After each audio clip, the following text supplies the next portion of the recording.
नमस्कार मित्रों, मैं मुकेश जैन। आज हम चर्चा करेंगे जीव विचार नामक एक ग्रंथ,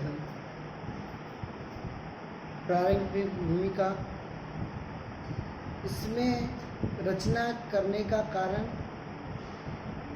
इस ग्रंथ को पढ़ने के लाभ, इस ग्रंथ का महत्व, उपयोग आदि के बारे में कुछ समझेंगे। जीव विचार प्रकरण, जिसकी रचना आचार्य शांति सुरेश्वर जी महाराजा साहेब ने लगभग 1000 वर्ष पूर्व की थी। राजा भोज के समकालीन आचार्य शांति सुरेश्वर जी महाराजा साहेब ने इस ग्रंथ की रचना की है, जिसका नाम दिया है जीव विचार प्रकरण। इस प्रकरण के अंदर जीवों के भेद और उनके मुख्य 5 द्वार बताए गए हैं, इसकी चर्चा की गई है। इस ग्रंथ को रचना क्यों की गई होगी? जीव के ऊपर, जीव विज्ञान के ऊपर अनेक ग्रंथ लिखे हुए हैं, बड़े बड़े ग्रंथ लिखे हुए हैं, बहुत गहन ग्रंथ लिखे गए हैं, लेकिन अबुध प्राणी, अल्प बुद्धि वालों के लिए उपकार करके आचार्य शांति सुरेश्वर जी महाराजा साहेब ने इस ग्रंथ की रचना की गई है, जो कि मात्र और मात्र 51 गाथा के अंदर संपूर्ण समाप्त हो जाता है और इसके अंदर सारी जानकारी समाहित हो जाती है। तो ऐसा ग्रंथ, जिसको जीव विचार का नाम दिया गया है, जीव विचार नामक ये ग्रंथ आचार्य शांति सुरेश्वर जी महाराज साहेब ने रचना की है।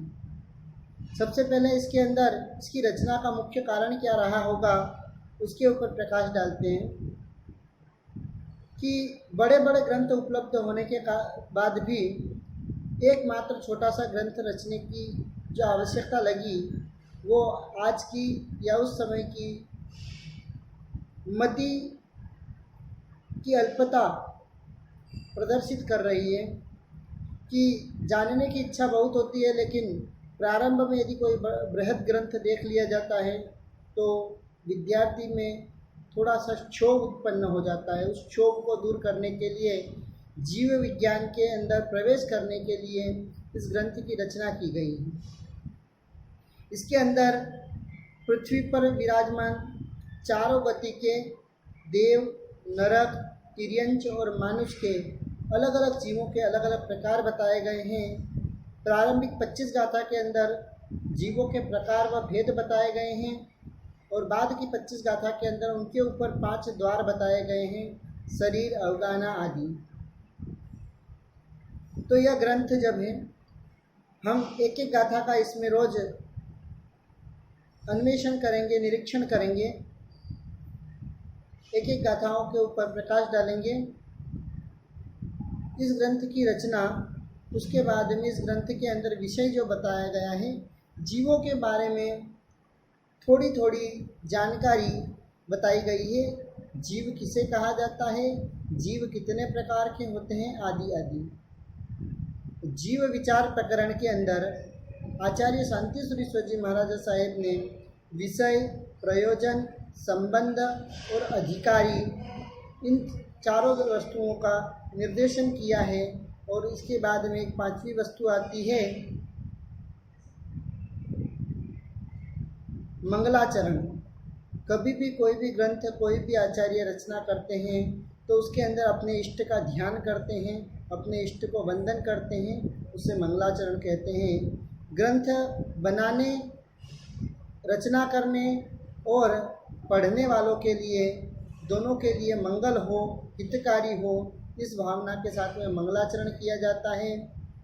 उसके बाद में विषय, अपना विषय प्रतिपादन करते हैं कि हम इस ग्रंथ में किस विषय की बात करना चाहते हैं, किस विषय पर प्रकाश डालना चाहते हैं। विषय, प्रयोजन ग्रंथ रचना का कि अबुध जीवों को समझाने के लिए, अल्पज्ञानी जीवों को समझाने के लिए, जो बृहद ग्रंथ पढ़ने की आकांक्षा नहीं रख सकते, ऐसे जीवों के लिए ये छोटा सा ग्रंथ उपलब्ध कराना, ये उनका लोक के ऊपर उपकार करने का, जनमानस को, सामान्य जनमानस को उपकार करने का उनका प्रयोजन होता है। कारण होता है। उसके बाद में अधिकार, यहाँ मुख्य बात आती है, किसी भी ग्रंथ को पढ़ने का अधिकारी कौन होता है? जो उस ग्रंथ के बारे में जानना चाहता है, समझना चाहता है, उस ग्रंथ के विषय में जानने की इच्छा रखता है, वे सारे इसके अधिकारी होते हैं। चाहे कोई भी ग्रंथ हो, कोई भी वस्तु हो, उसका अधिकार वही होता है जो उसके बारे में जानने की इच्छा रखता है। जो जीवों के बारे में जानने की इच्छा रखता है, वह जीव विचार प्रकरण पढ़ने का अधिकारी होता है। तो मंगलाचरण, विषय, प्रयोजन और अधिकारी, ये 4 चीज़ें हो गई। लेकिन एक और चीज़ रही है, वह संबंध। संबंध जो माना जाता है कि यहाँ पर जो आचार्य भगवंत ने इस ग्रंथ की रचना की है, वह कहते हैं कि मेरे स्वयं के मति ज्ञान से नहीं रची गई है। यह जो रचना है, ये पूर्व के आचार्यों द्वारा कृत जो महान ग्रंथ हैं, बड़े ग्रंथ हैं, उनके अंदर से विश्लेषण करके कुछ निकाला गया है। और उन आचार्यों के पास कहाँ से आया? तो कि जिनेश्वर परमात्मा त्रिकालदर्शी वितराग देव की वाणी के अनुसार आचार्यों के पास आया है, महर्षियों के पास आया है, और उसके द्वारा ही आचार्य शांति सुरेश्वर जी महाराज साहेब ने इस ग्रंथ की रचना की है। तो विषय, प्रयोजन, संबंध, अधिकारी और मंगलाचरण, ये 5 वस्तुओं को आज हमने समझा है। आगे ही इसी प्रकार गाथाओं के वीडियो देखने के लिए आप अपने चैनल को सब्सक्राइब कर दीजिए। यदि आपने अभी तक चैनल सब्सक्राइब नहीं किया है तो चैनल को सब्सक्राइब कर दीजिए। पास में एक बेल आइकन आती है, उसको भी आप दबा दीजिए, ताकि आपको आने वाली हर वीडियो आसानी से प्राप्त हो सके। नमस्कार, जय जिनेंद्र।